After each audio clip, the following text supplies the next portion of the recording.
రాష్ట్ర పార్టీ అధ్యక్షుడిగా అమరావతి ఉద్యమాన్ని కూడా 5 సంవత్సరాలు చూసినటువంటి వ్యక్తిని కాబట్టి ఒక 2-3 నిమిషాలు ఇవ్వాలి. ఎవరికి బోరు కట్టదు, అన్ని వాస్తవాలే చెప్తాను అధ్యక్ష. ఈరోజు ఒక చారిత్రాత్మకమైనటువంటి దినం. ఈ దినం ఒక ప్రత్యేకమైనటువంటి శాసనసభ పెట్టి ఆంధ్రప్రదేశ్కి రాజధాని గురించి ఒక నిర్ణయం తీసుకునే సభలో నన్ను మాట్లాడే అవకాశం కల్పించినటువంటి మీకు ముందు హృదయపూర్వకంగా ధన్యవాదాలు తెలియజేస్తున్నాను అధ్యక్ష. తెలుగు జాతి పుట్టినప్పటి నుంచి కూడా ఒక గౌరవప్రదమైనటువంటి జాతి అధ్యక్ష. ఎవరికి ఇబ్బంది పెట్టనటువంటి జాతి. ఈ దేశంలోనే ప్రపంచంలోనే ఒక అత్యంత గౌరవప్రదమైనటువంటి జాతి అధ్యక్ష.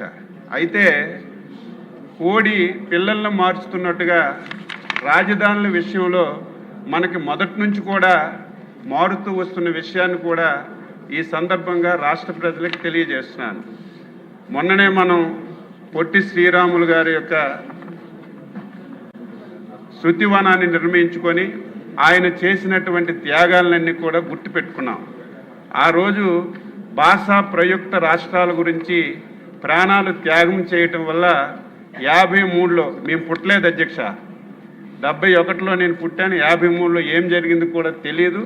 ఈ సందర్భంలో కొన్ని విషయాలు తెలుసుకొని మాట్లాడుతున్నాను అధ్యక్ష.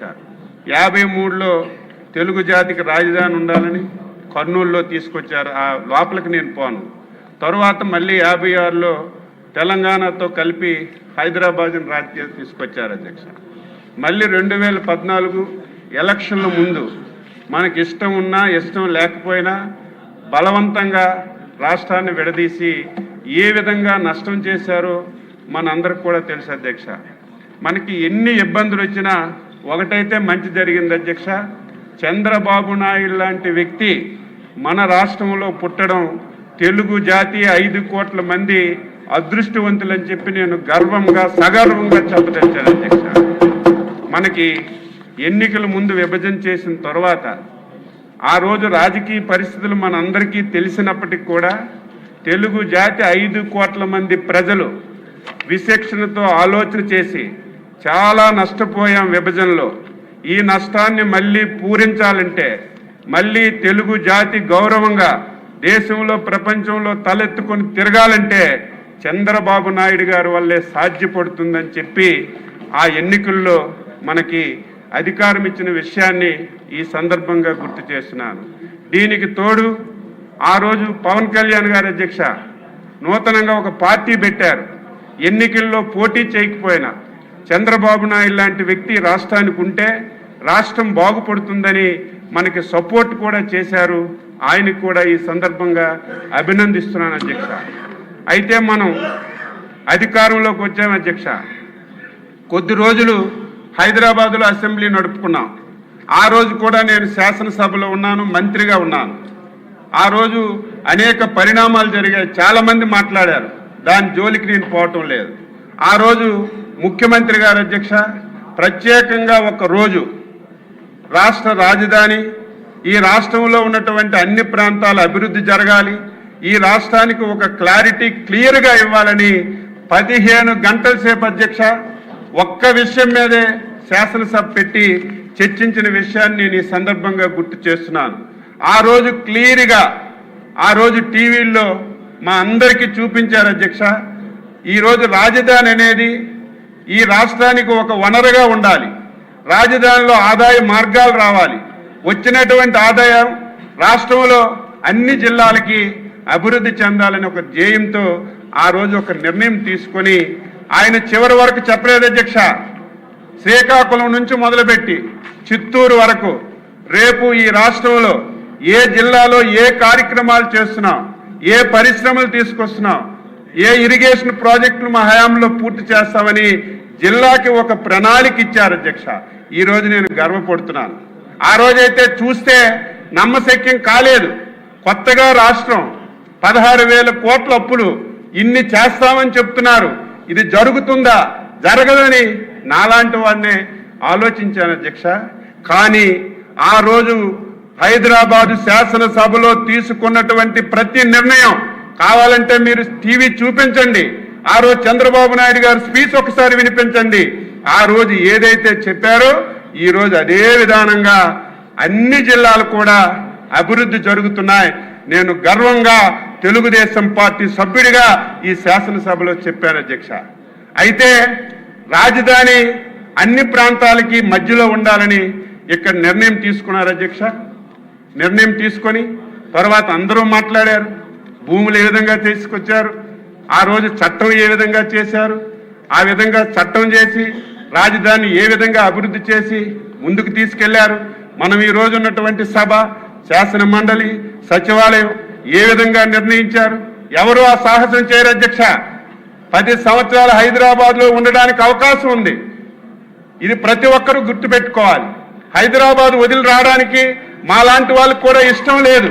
కానీ చంద్రబాబు నాయుడు గారు మన రాష్ట్రం నుంచే మనం పరిపాలన చేసుకుందాం, ఈ రోజు కాకపోయినా రేపైనా హైదరాబాద్ అని వదలాలని ఆ రోజు వచ్చారు అధ్యక్ష. విజయవాడ ఇరిగేషన్ గెస్ట్ హౌస్ని రాజధానిగా సచివాలయంగా మార్చుకొని రాత్రి బస్సులో ఉండి పనిచేసి ఇక్కడ ఇది నిర్మాణం చేసుకొని ముందుకెళ్ళిన విషయాన్ని ఈ సందర్భంగా గుర్తు చేస్తున్నాను అధ్యక్ష.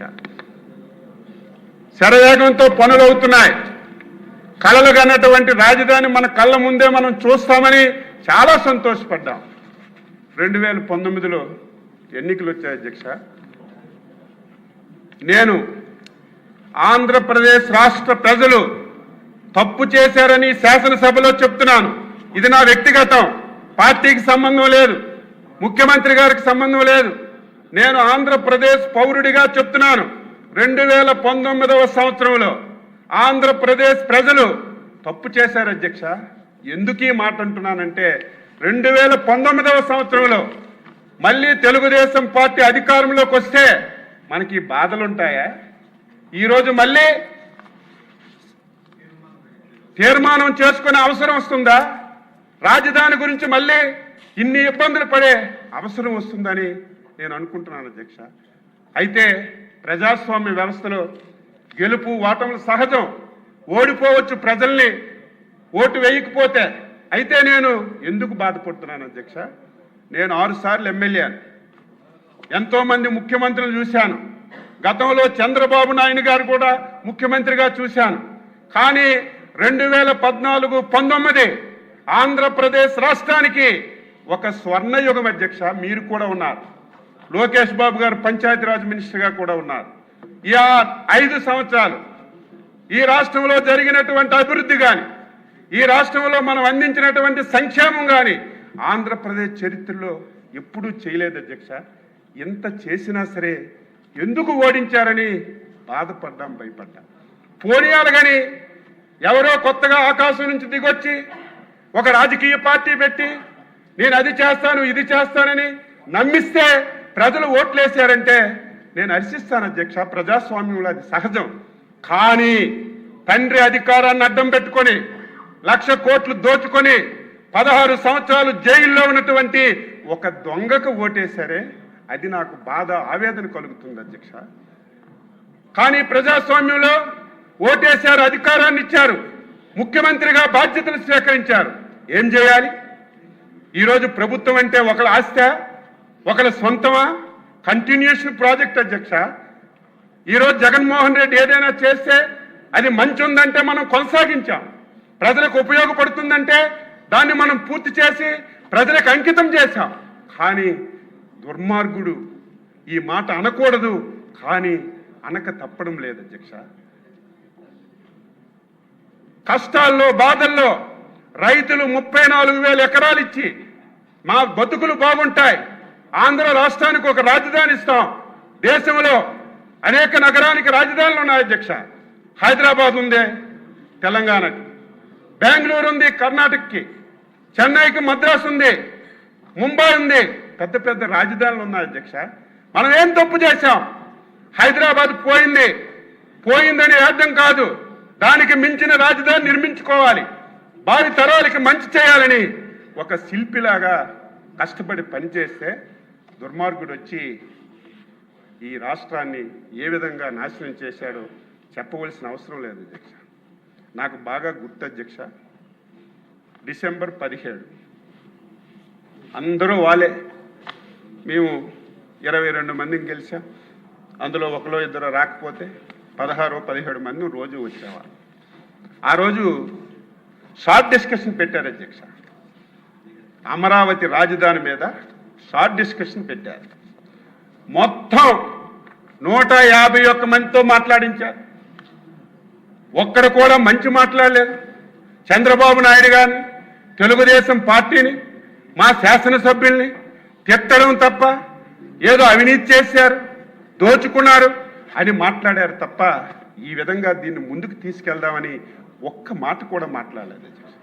మా నాయకులు లేచారు, నేను సిద్ధంగా ఉన్నాను, అవినీతి ఆరోపణలు చేస్తున్నారు, మీరు ఏ ఎంక్వైరీ చేయండి, నేను కానీ నా పార్టీ కానీ మా శాసనసభ్యులు కానీ ఏది చెప్పినా మీరు యాక్షన్ తీసుకోండి, కానీ ఈ పేరుతో మీరు ఆంధ్ర రాష్ట్రాన్ని అన్యాయం చేయొద్దు, తెలుగు జాతికి అన్యాయం చేయొద్దని నెత్తి నోరు కొట్టుకొని ఆ 17వ తారీఖున మేమందరం మాట్లాడాం అధ్యక్ష.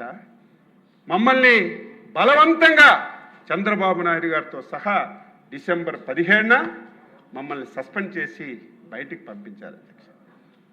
ఆ రోజు బయట టీవీలో చూసాం. ఆ రోజు ముఖ్యమంత్రి గారి ప్రసంగం మొత్తం ఆయన కూడా ఉదయం నుంచి జరిగింది ఏదైతే ఉందో అదే మాట్లాడాడు.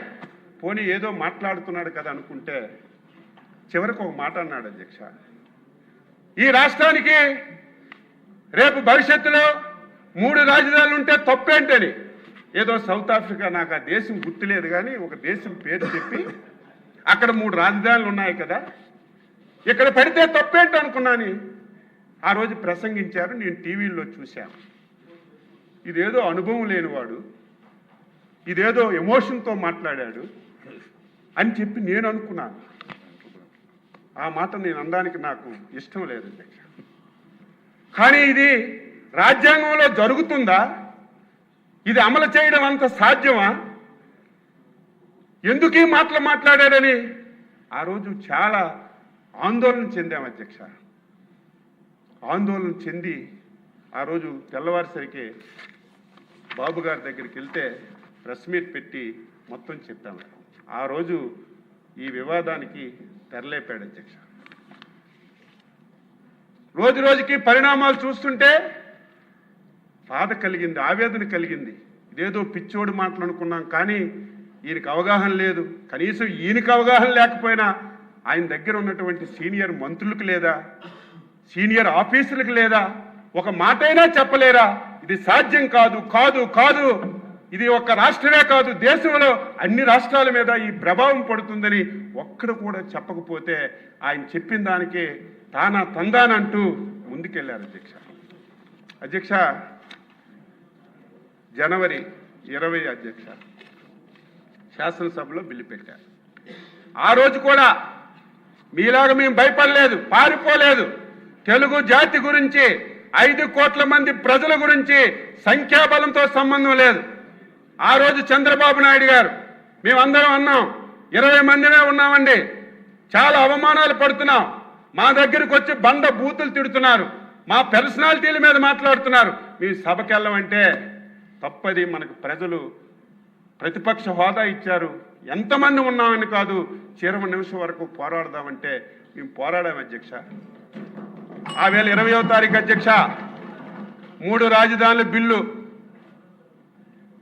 అదేవిధంగా డీలిమిటేషన్ ఏదైతే జరిగిందో దాన్ని చట్టాన్ని రద్దు చేసి మొత్తం విషయాలుగా ఈ రాష్ట్రాన్ని బాగు చేద్దామని ఒక బిల్లు తెచ్చారు అధ్యక్ష. మేము అపోజిషన్లో ఉండి మేము వ్యతిరేకించి, బాబు గారు అయితే చాలా గట్టిగా మాట్లాడారు. మమ్మల్ని ఆ రోజు సస్పెండ్ చేశారు అధ్యక్ష. మీకు చెప్పాలి, ఆ రోజుకే 3 సార్లు ముఖ్యమంత్రిగా చేసిన వ్యక్తి, 15 సంవత్సరాలు ప్రతిపక్షంగా నాయకుడిగా వ్యవహరించిన వ్యక్తిని బయటికి మమ్మల్ని ఈడ్చికెళ్ళి అధ్యక్ష. ఒక డొక్కు బస్సు అధ్యక్ష, డొక్కు బస్సు, ఆ బస్సుకు టైర్లు ఉన్నాయో తెలియదు, అంత దరిద్రమైన బస్సులో మమ్మల్ని ఎక్కించి ఇక్కడ 4 గంటలకు ఎక్కించారు అధ్యక్ష. రాత్రి 11 గంటల వరకు ఎక్కడ తిప్పారో లేదు, ఎటువైపు వెళ్తున్నామో తెలియదు. మొత్తం అడవుల్లో మొత్తం ఒళ్ళంతా ఫుల్ అయిపోయి అధ్యక్ష. రోడ్లు లేవు, అటు ఇటు తిరిగి రాత్రి 11 గంటలకి మాకు మళ్ళీ అక్కడ దించారు అధ్యక్ష. ఇది చాలా దారుణమైనటువంటి సంఘటన. ఇక్కడ అయింది అధ్యక్ష. మా పోరాటం చేసాం, ఆ రోజు నుంచి రైతులు పోరాటం చేశారు, దాని జోలికి పోవక్కర్లేదు అధ్యక్ష. ఆ రోజు చట్టం అమలు కావాలంటే శాసన మండలి కీలకం అధ్యక్ష. నాకు తెలిసి సంఖ్యాదళంలోకి నేను వెళ్ళగానే 58 మంది ఎమ్మెల్సీలు ఉంటే వాళ్ళు 8 మందే ఉన్నారు అధ్యక్ష. మిగతా వాళ్ళందరూ తెలుగుదేశం, మిగతా పార్టీలు ఉన్నాయి. 21 ప్రజాస్వామ్యానికి ఒక చీకటి రోజు అధ్యక్ష. అది నాకు తెలిసి ఎప్పుడు ఏ రాష్ట్రంలో ఇటువంటి పరిణామాలు జరగలేదు. శాసన మండలిలో ఇక్కడ ఉన్నటువంటి బిల్లు అధ్యక్ష పాస్ చేయడానికి అధికారం లేదు. 8 మంది సభ్యులతో బిల్లు పాస్ అవ్వదు అధ్యక్ష, అందరికీ తెలుసు. కానీ ఎలాగైనా బిల్లు పాస్ చేసి ఈ రాష్ట్రాన్ని విడదీయాలని, మొత్తం తెలుగు జాతిని విచ్ఛిన్నం చేయాలని ప్రయత్నం అధ్యక్ష. ఆ రోజు పెద్దలు షరీఫ్ గారు చైర్మన్గా ఉన్నారు. రంజాన్ మాసం అధ్యక్ష. రంజాన్ మాసంలో ఉదయం ఒకసారి, సాయంత్రం ఒకసారి ప్రేయర్ చేస్తారు 5 సార్లు. మేము ఆ రోజు చూస్తే ఆయన 10-15 సార్లు ప్రేయర్ చేశారు. అంత టెన్షన్ పెట్టారు. ఈరోజు శాసన మండలి ఉంది, మీరు మాకు టీంలు వేశారు. ఒక బ్యాచ్ ఎక్కడుంటే ఒక బ్యాచ్ ఎక్కడని. ఆ రోజు అధ్యక్ష శాసన మండలిలో మొత్తం మంత్రులందరూ అక్కడికి వచ్చేశారు. శాసనసభ్యులందరూ గ్యాలరీలో మొత్తం వచ్చేశారు. మొత్తం శాసన మండలిలో లైట్లన్నీ ఆపేశారు. మేమందరం బాబు గారు ఛాంబర్లో కూర్చున్నాం. పోనీ శాసన మండలిలో లైట్లు ఆపేశారు, తర్వాత మా ఛాంబర్లో లైట్లు ఆపేశారు, టీవీ ప్రచారాలు ఆపేశారు. అసలు ఏం జరుగుతుందో మాకు సమాచారం లేదు. సార్ అన్నారు ఒకసారి వెళ్ళి మనము గ్యాలరీకి వెళ్దామంటే గ్యాలరీకి వెళ్ళాము అధ్యక్ష. నరక యాతన అధ్యక్ష. ఆయన ఓపిక నేను జోహార్ అధ్యక్ష. మనస్ఫూర్తిగా ఆయన అంత ఓపిక ఎవరికీ రాదు. ఆయన వేళ ఈ చెవిట్లో ఆ చెవిట్లో అనరాని మాటలు, ఆ మాటలు వింటే నాలాంటి వాడినైతే గన్నుంటే కాల్చేయాలి. ఎందుకు ఈ బతుకు ఇంత దారుణమా? ఈ తిట్లు కాయడానికే మనం రాజకీయాల్లో ఉన్నాం. అంత దారుణంగా మాట్లాడారు. అయినా సరే ఎక్కడ కూడా వెనకలేదు. ఇది మన డ్యూటీ, మన బాధ్యత ఇది అని ఎక్కడ కూడా వెనక్కుండా ఆయన రోజు ఉన్నారు అధ్యక్ష. కానీ అల్లా దయ వల్ల ఆ రోజు ఉన్నటువంటి చైర్మన్ మీద బయట వాళ్ళకి ఏం పని అధ్యక్ష? ఒకసారి చైర్మన్ ఛాంబర్లో ఏం జరుగుతుందో చూసి రమ్మంటే నేను వెళ్ళాను అధ్యక్ష. వెళ్ళేసరికి విజయసాయిరెడ్డి, టీటీడీ చైర్మన్గా ఉన్నటువంటి వైవి సుబ్బారెడ్డి, సకల శాఖల మంత్రిగా వ్యవహరిస్తున్నటువంటి సజ్జల రామకృష్ణారెడ్డి మొత్తం ఆయనకు చుట్టుముట్టి ఎంత ప్రెజర్ అంటే భగవంతుడు ఆయన వైపు ఉన్నాడు కాబట్టి బతికాడు. నాలాంటి వాడు ఇంకోడైతే టెన్షన్కే బాధపడిపోతే చచ్చి అంత టెన్షన్ పెట్టారు అధ్యక్ష. టెన్షన్ పెట్టడమే కాదు, ఈరోజు అపోజిషన్ లీడర్గా ఉన్నారు మండలిలో. ఆయన పెద్ద మనిషి, అందరం పెద్ద మనిషి అంటాం. ఆయన మాటలు కులం మీద మతం మీద తిట్టి ఆ బూతులన్నీ వింటే బాధ ఆవేదన కలిగింది. కానీ మేమేమీ చేయడానికి అవకాశం లేదు. దేవుడి దయ వల్ల ఈ బిల్లు ఎట్టి పరిస్థితుల్లో పాస్ అవ్వకూడదని ఆయన సెలెక్ట్ కమిటీకి పంపించి ఈ రాష్ట్రాన్ని బతికించారు. రాష్ట్రంలో ఉన్నటువంటి తెలుగు జాతి పోనీ ఆయన అన్నట్టుగా 3 రాజధానుల అధ్యక్ష మన ప్రాంతానికి వద్దాం. మీది ఉత్తరాంధ్ర, నాకంటే ముందు నుంచి మీరు రాజకీయాల్లో ఉన్నారు. చాలా సంవత్సరాలుగా మనం ఉన్నాం. ఈయనేదో ఉద్ధరించినట్టుగా 2019లో విశాఖపట్నాన్ని రాజధానిగా అని చెప్పారు అధ్యక్ష. వీళ్ళు కుటుంబం బతుకేంటంటే ప్రాంతాల మధ్య తగ్గు పెట్టడం, అవకాశం వచ్చినప్పుడు కులాల మధ్య తగ్గు పెట్టడం. ఎవరైనా సరే అలా చేస్తారు అధ్యక్ష. ఒక పదవి గురించి, రాజకీయం గురించి కులాల మధ్యన, ప్రాంతాల మధ్యన ఎవరైనా సరే ఇటువంటి తగ్గు పెడతారా? విశాఖపట్నాన్ని ఒక రాజధాని చెప్పారు. మేము మాట్లాడితే మా ఇంటి మీదకి దాడులు పంపించారు. విశాఖపట్నానికి రాజధాని వస్తుందని అచ్చెన్నాయుడు మాట్లాడితే వద్దు, మేము అమరావతి రాజధాని అని ఎలక్షన్కి వెళ్ళామని ధైర్యంగా చెప్పాను అధ్యక్ష. మేము మాటిచ్చాం, అమరావతి రాజధాని రాష్ట్రంలో అన్ని జిల్లాలు అభివృద్ధి చేస్తామని మాటిచ్చామని ధైర్యంగా నిలబడ్డాం అధ్యక్ష. బండబూతులు తిట్టారు, పర్సనాలిటీ మీద మాట్లాడారు. కానీ ధర్మాన్ని న్యాయాన్ని రక్షించాలని కట్టుబడి మనం ఉన్నాం అధ్యక్ష. పోనీ నువ్వు రాజధాని అన్నావు, ఏం చేశావు? 2019-24లో నిండు శాసనసభలో మాట్లాడుతున్నాను. ఎందుకింత గట్టిగా మాట్లాడుతున్నానంటే ఈరోజు రాష్ట్ర ప్రజలందరూ ఇంపార్టెన్స్ సెషన్ చూస్తారని. ఒకవేళ జగన్మోహన్ రెడ్డి బెంగళూరులో ఉన్నా, వైసీపీ వాళ్ళు ఉన్నా ఈరోజు సభ చూస్తారు ఏం జరుగుతుందని. ఈరోజు రావాలి కదా అధ్యక్ష, ఈవేళ రావాలా లేదా? బయట బ్రోకర్లతో మాట్లాడిస్తాడు, మాకేమీ ఇబ్బంది లేదు, మాకేమీ సమస్య లేదు, మేము రాజధానికి వ్యతిరేకంగా ఉన్నామా, ఎందుకు మళ్ళీ మీరు తీర్మానం చేయాలని బయట బ్రోకర్లతో మాట్లాడి ఆయన అంటాడు శాసనసభ పెట్టుకుంటున్నారు, శాసన మండలి ఎందుకు పెట్టడం లేదంట. బుద్ధి జ్ఞానం ఉందా మీకు? నాలెడ్జ్ ఉందా? తీర్మానం అంటే శాసనసభలో చేస్తారు, శాసన మండలిలో చేయరు. కానీ శాసన మండలి ఎందుకు పెట్టమంటున్నాడు? ఇక్కడ పాస్ అయ్యి మళ్ళీ అక్కడ పాస్ అవ్వకుండా దీన్ని కూడా అడ్డు పెట్టాలి. ఇంత దుర్మార్గుల్ని ప్రజలారా మీరు ఆలోచించాలి కదా. ఇటువంటి విధాల రాజకీయాల్లో ఉండాలా? ఇటువంటి రాజకీయ పార్టీ అవసరమా ఈ రాష్ట్రానికని ఇంకా ప్రజలు తెలుసుకోకపోతే ఏం చేస్తాం? ఎందుకు మాట్లాడుతున్నాను? 5 సంవత్సరాల్లో ఏమీ చేయలేదు అధ్యక్ష. 18 మాసాలు అయింది అధ్యక్ష మనం వచ్చాం. ఈ 18 మాసాల్లో ఎన్ని ప్రాజెక్టులు తెచ్చాం అధ్యక్ష? ఇవన్నీ చదివితే టైం లేదు. అన్ని ప్రాజెక్టులు మనసు ఉండాలి పనిచేయడానికి, మాటలు కాదు. ఈ రకంగా ఈ రాష్ట్రాన్ని నాశనం చేయడానికి ప్రయత్నం చేస్తాం. అందుకే ఈ రోజుకైనా సరే ఇటువంటి దుర్మార్గులు మళ్ళీ ఎప్పుడో ఏ సందర్భంలో వస్తారు. మళ్ళీ పిచ్చోడి చేతికి రాయి దొరికితే ఆ రాయితో ఆయనైనా కొట్టుకుంటాడు, మనకైనా కొడతారని చంద్రబాబు నాయుడు గారు అమరావతి అంటే అర్ధరాత్రి కానీ పడుకున్న వాడికి లేపినా సరే ఎవరి పేరు రాజ్యాధ్యక్ష నారా చంద్రబాబు నాయుడు గారు అనే పేరు వస్తుంది. దీనికి కర్మ కర్త క్రియ ఈరోజు నిర్మాణకర్త చంద్రబాబు నాయుడు గారు అధ్యక్ష. ఇంత కష్టపడి చేసిన దానికి మళ్ళీ ఎవరైనా ఇబ్బంది పెట్టొచ్చని దీన్ని ఒక చట్టబద్ధత చేద్దాం. దీన్ని ఎవడొచ్చినా సరే ఏమీ మార్చకుండా దీన్ని ఒక పటిష్టమైనటువంటి విధానం చేద్దామని కేంద్ర ప్రభుత్వంతో మాట్లాడి దానికి కొర్రీలేస్తున్నారు. 2014లో పంపించారు కదని. ఆ రోజు విజయవాడ గుంటూరు మధ్యలో ఉంటుందని చెప్పాం. తరువాత అమరావతి అని అనుకున్నాం. ఈరోజు అమరావతి అని పేరు లేదు కాబట్టి మీరు మళ్ళీ ప్రత్యేకంగా ఒక తీర్మానం చేసి పంపించండి అంటే ఈరోజు ఈ సభ స్టార్ట్ అయింది అధ్యక్ష. మళ్ళీ మనం తీర్మానం చేస్తున్నాం. ఈ రోజుతో 5 కోట్ల మంది ప్రజలకి ఒక ఆనందమైనటువంటి రోజు. ఎవరు భయపడవలసిన అవసరం లేదు. చంద్రబాబు నాయుడు గారు, పవన్ కళ్యాణ్ గారు, ఎన్డీఏ ప్రభుత్వం ఉన్నంత వరకు ఈ రాష్ట్ర ప్రజలకి ఏమీ జరగదు.